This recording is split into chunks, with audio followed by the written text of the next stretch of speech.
Hi friends, this is Lokesh. Welcome to Testing Tutorials Point. And today we are going to discussing about user acceptance testing. We can able to call as a UAT also.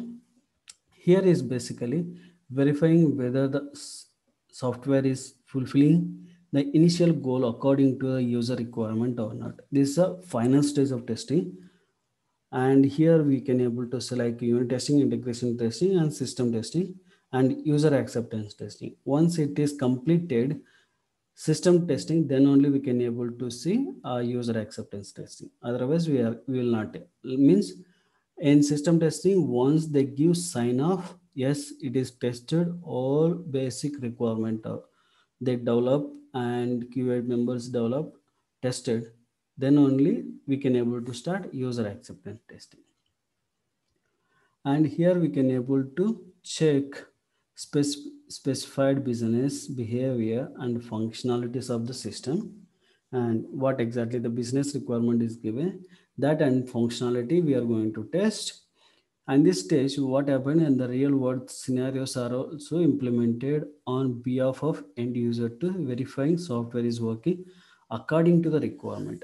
Like in the real world, how the application we can able to imagine, and we can able to test it. And developer also need to develop based upon that imagination or not. That also they can able to test it. End user who is performing user acceptance, a client or end user. Client is nothing but who given application, right? That person as client. End user, like if your bank is there, SBI or ICICI, HDFC, any bank, and the bank went to a company, TCS, then they asked to develop, then company is provided to the application to a client, that is SBA or SDFC and ICICI. That is called, once they get it that and they're going to test it, that is called client. And end users, bank provided to directly to users to utilize whether the component is working or not, that is called end user type. And also user acceptance, we can able to take two types. One is alpha testing, another one is beta testing. Alpha testing is performed on site developers to test the environment by users outside the development organization. Sorry, it's like outside the people's. Inside, developers develop and they tested and testers also tested, but they're going to a specific member to development team or testing team, any outside the members to test. They can able to give this opportunity to test the alpha testing inside the company also, like client also they can able to provide. Inside of the specific members, developer side, other members within the project members they will not give. Outside the project people they can able to give, and they can able to ask you to test that application whether it is working as expected, user friendly application or not. Those things also they can able to test in the alpha testing time.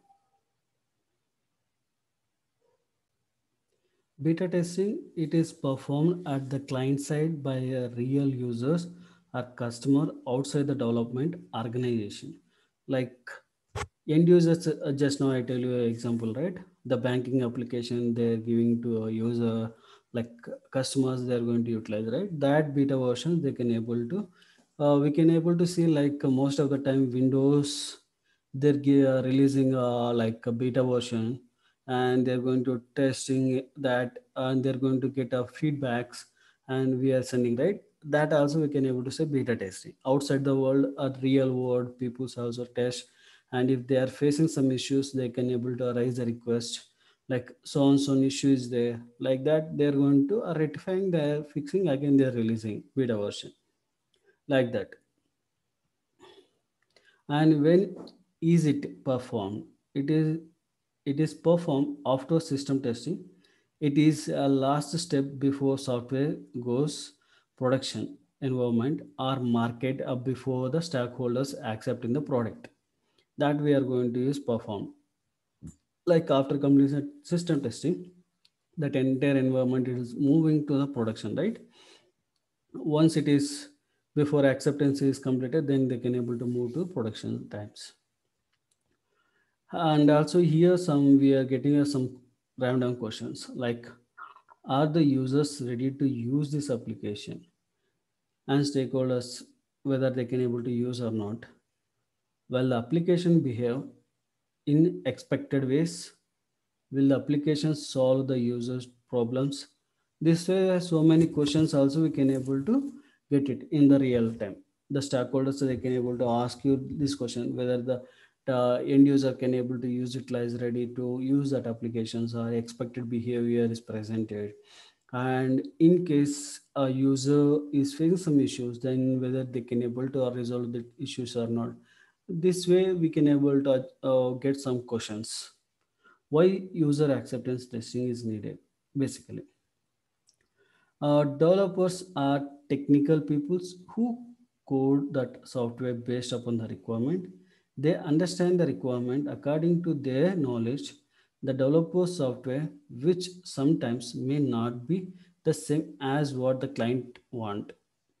Like developers, what they have knowledge, based upon that knowledge they can go through the documentation which is client is provided, and that documentation based upon that what he exactly understand it, based upon that he can able to develop an application, maybe or may not be the not 100% guarantee, maybe some defects also presented, they can able to develop. But even a tester, what will happen, testers also same way, a developer specification document only can able to see and develop, and testers also they can able to test the same documentation using that. And maybe he will also some random defects he can able to forward. Then we need to use acceptance testing to find and close all the defect before closing production a main server. Okay, this way we can able to use user acceptance testing, virtual even though software undergoing unit testing, integration, system testing. Those things after that we can able to use user acceptance. Main facts like user acceptance like helps the business team a lot. Why? Why business they right? They can able to get a lot like helping. If they involve in the project early, then they can easily communicate with the gap of the requirement to the development team.